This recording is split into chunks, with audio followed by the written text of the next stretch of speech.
วันนี้เรามีโอกาสพิเศษอีกแล้วปกติเนี่ยเราจะพาเพื่อนๆไปสัมภาษณ์มือกีตาร์กันวันนี้เรามียอดฝีมือนักดนตรียอดฝีมือท่านหนึ่งนะครับซึ่งเล่นเครื่องดนตรีซึ่งผมน่าจะเรียกว่าเป็นลูกพี่ลูกน้องกับกีตาร์ก็ได้นะครับก็คุณโจเซฟทาวาดรอสครับผม Hi Joseph Hello, how are you? Yeah Sorry, I didn't understand any of that, but it sounded okay, good. Yeah. It sounded very good. I say your instrument is relative to guitar. That's okay. I'm kidding. Okay. How to call your instrument? Oud. Actually, in Arabic, it's called oud. It's a throaty letter, but in the West, you can say oud. Okay. Can you give us information about oud? The oud is it's a Middle Eastern lute, and it basically looks like this. There was a prototype in ancient Egypt called nefa, and then that was taken to Persia and became an instrument called the barbat, and then that instrument went to Spain, and as an oud, and it spread around Europe in the 9th century. And so it became the ancestor of the lute. There's an instrument in Europe, the lute, and then that became the guitar. So this instrument has long history. It's a very long history, yes. Okay. What kind of wood is this oud made from? My oud is made out of 3 types, the back. Zebrana, Veng, and Paddock. So 3 types of wood, and usually ouds are very beautiful looking, and they like to decorate it. So this is that, and then the front is a spruce top and an ebony fingerboard. So it's similar to guitar. Similar to guitar, and you can then you can also use Canadian cedar as well, which is like a guitar as well. Indeed. How many string? 12. 12. So my oud has 5 double. Actually, normal ouds have 5 doubles and 1 single. I have an extra bass string, so 5 doubles and 2 single strings. How do you tune it? These 2 bass strings are tuned to the scale, so sometimes C or D, but from here it's in fourths, so A, D, G, C, F. So almost like a guitar, but with these 2 still being fourths. So we can call it a guitar relative instrument. Exactly, it's a relative of the guitar, more probably closer to the bass because it's in fourths. Oh, and the tuning and headstock parts is similar to violin. Well, it's similar because it's on an angle, but it's more like a lute instrument, and it's this because there's a lot of pressure on the face, and because it's all wood, that this one takes the pressure off, so it doesn't come forward. And you have this one is your signature? Yes, this is my signature oud, built by a fantastic maker in Istanbul called Veysel Sarikis, and he's a fantastic young maker, and this is the model that we worked on together with the extra string and the string length being an Arabic string length. Very beautiful. Yeah, it's a fantastic instrument. What is this one? This part? This is bone. Bone, like camel bone, and this is mother of pearl. So mother of pearl. So is this part effect to the sound or just decorating? No, it's just decoration because it is open. It is open. So yeah, some ouds don't have these, but I think they look more beautiful with them. So. Okay, can you turn the back and show to our members? Yep, there you go. This one is Paddock. So this is Paddock. And this one? Veng. And this one? Zebrana. So Zebrana. It looks like a zebra basically. It's got the striped lines. So yeah. So all exotic wood. Yeah, it's exotic woods. You can have anything. You can actually have ebony or curly maple or Brazilian rosewood. Yeah, different woods have different sounds, but I think Veng and Paddock are a very good combination. So you choose this combination? Yeah, choose this combination. And I have another oud coming as well, which will also be another combination, but with Paddock and Veng. Okay. What is the basic of oud playing? What do you mean? The Arabic music is based on scales. It's called a maqam, so like a mode. But there's a lot of them. There's about 55 core modes, and there's about 300.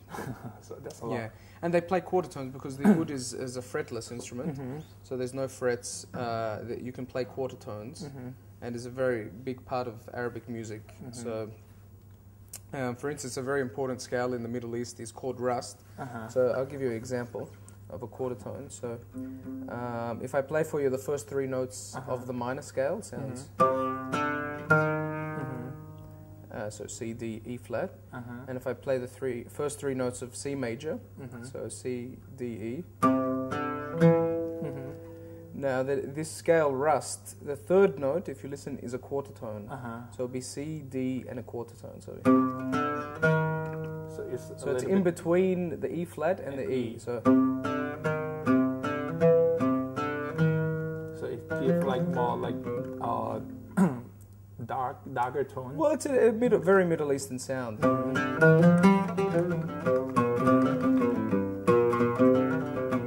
But it's to the Western ears, it can also seem out of tune. Yeah. Because it's it's not on a piano, it's not on a guitar really. Yes. So sometimes it's seen as out of tune, but in the Middle East, it's very important. So and how do you pick? This is called a arisha, and arisha means feather in Arabic. It used to be an eagle's feather, and so it's just a long. Now I have a bit of plastic, but it's a long piece, and you hold it in the hand, and it's played by the wrist. So, so you use the wrist, to pick the string.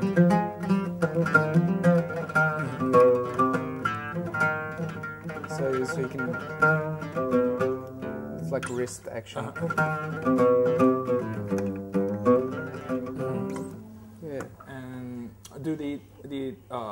Do you improvise on the oud? Yes, there's a lot of improvisation. Actually, there's a thing called takasim, and that is an improvisation in Arabic music. And sometimes they are very free. So you start on a mode, and you modulate to wherever you like, and then you have to return onto home.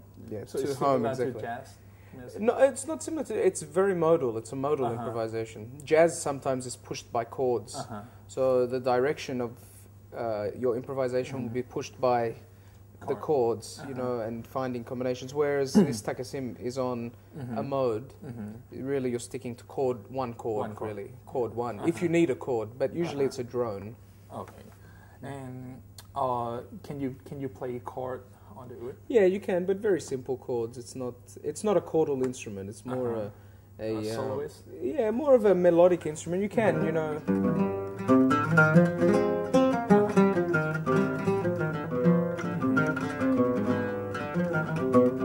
But it's actually more melodic.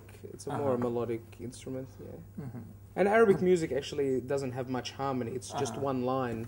And even if you have a big band with violins and cellos, they all play the same line. There's no harmonies, basically. It's a monophonic music. So. Okay. And how do you approach the neck? Like guitar players see the neck in horizontal and vertical. And how about you? Because it's based on the mode, and actually the oud is usually just played in first position.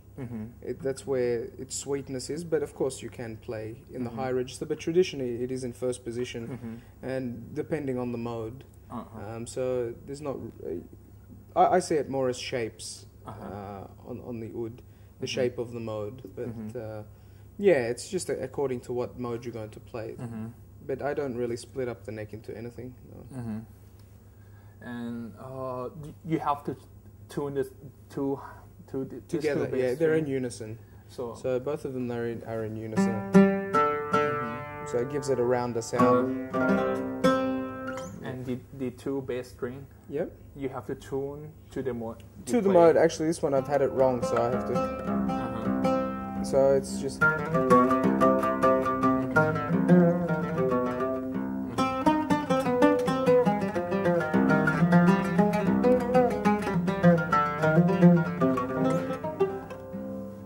Tune often in the show?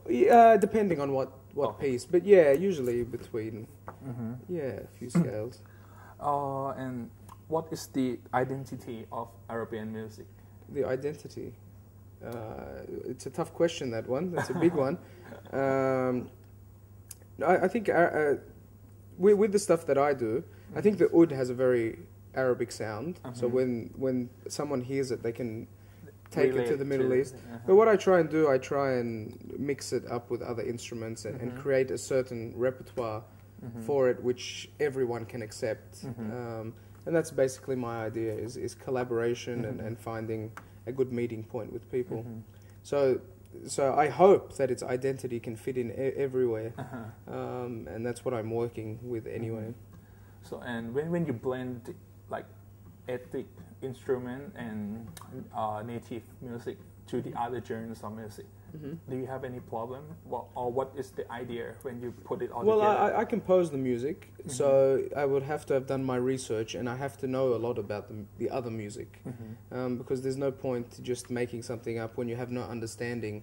It's like a composer writing for a guitar and not knowing what the guitar can do, Right. you know, and so that's important to know what the instrument can do and what the player can do, because I think the most important collaborations is the selection of musicians. You have to select a musician, one that is very sensitive to how you play and has the capability of understanding what you're trying to create, because not every musician is the same. You can get two great guitarists with fantastic technique, but one may totally have no idea of what the goal is. So you both have to share the common goal, and you both have to be sensitive to each other. Okay. And about any unique technique of oud playing?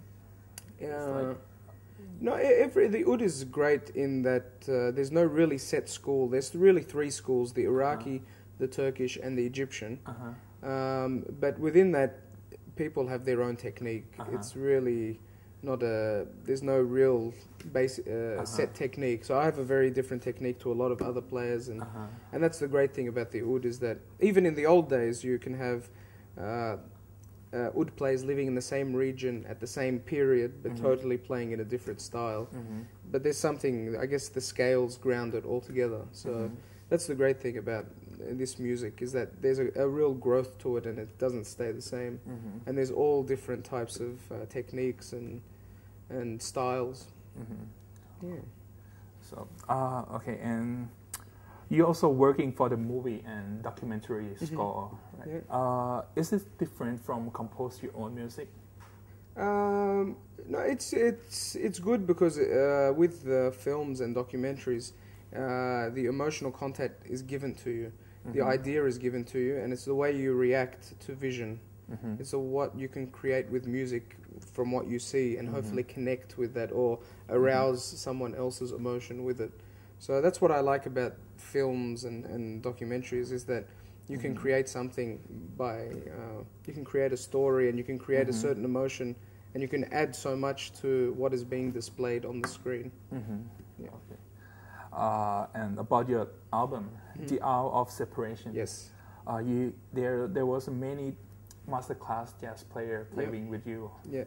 Can you tell us more about that? Yeah, I had a fantastic guitarist who's probably very famous in the guitar world, John Abercrombie, who's a fantastic electric jazz guitarist, and he's again a great selection, because he has such a sensitive ear and such an amazing player, and has an amazing phrasing, that I had to play with him. I just really thought that his guitar playing would go very well with the oud.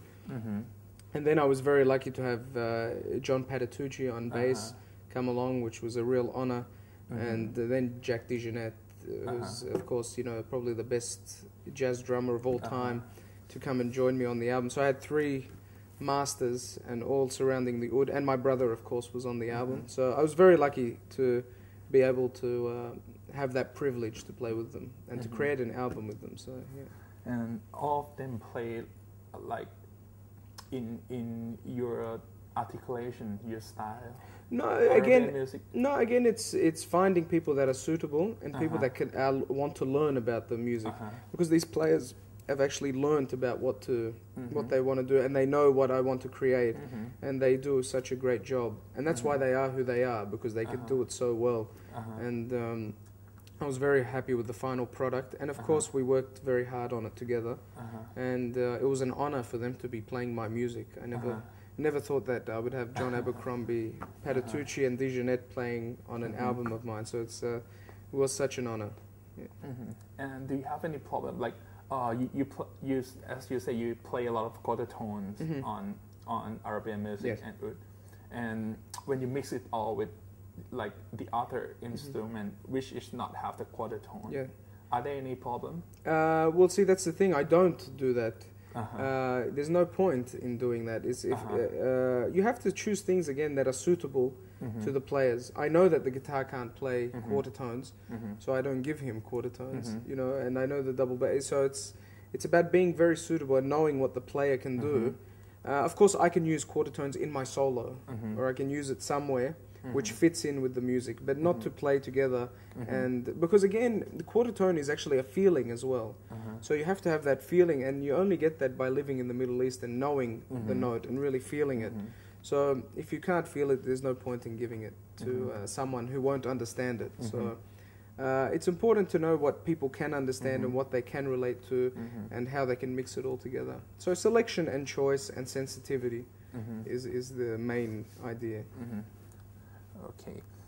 And about you were playing in the band of Brother. Yes. How do you get started? Leonard, the musician who will be playing in the concert as well, he's another member, and he has a brother, Slava Gregorian, who's a fantastic classical guitarist, amazing classical guitarist, and my brother who plays percussion, this Arabic instrument called the rek. And so we got together as two sets of brothers, myself and my brother, and Slava and Leonard, and it seemed to work very well. And we've been playing for a few years now. And okay, and if the guitarist want to play Arabic music or in like oud articulations, can you give them an advice how to get started? Get an oud, actually.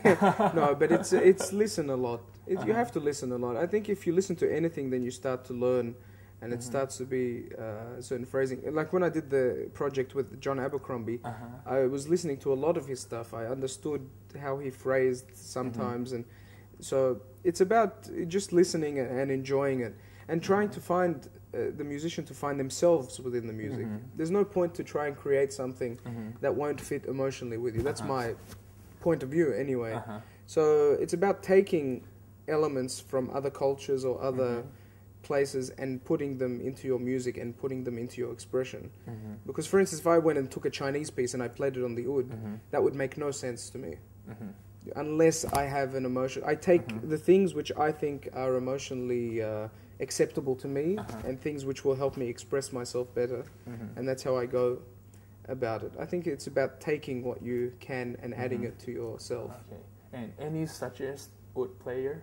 Any oud player? There's fantastic oud players in Europe. Yeah, there's a lot of oud players in Europe. There's Anwar Brahim and Dafa Yusuf, and yeah, there's a couple of good oud players on the fusion scene, which I like to listen to.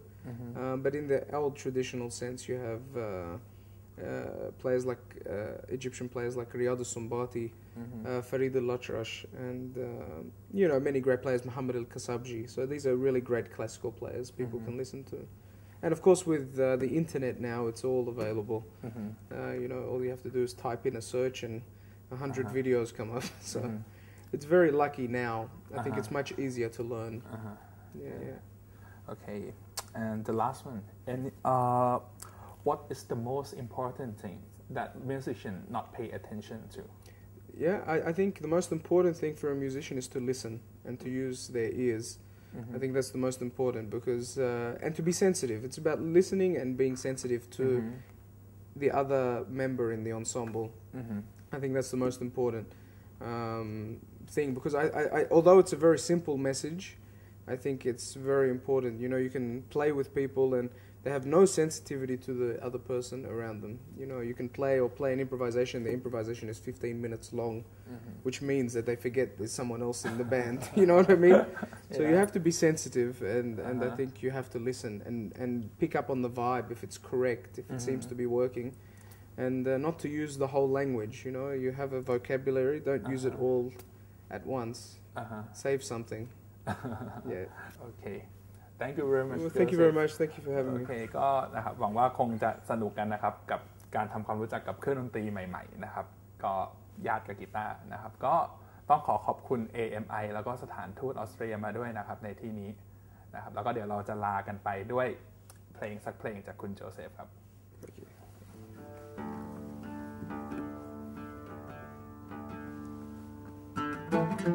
บ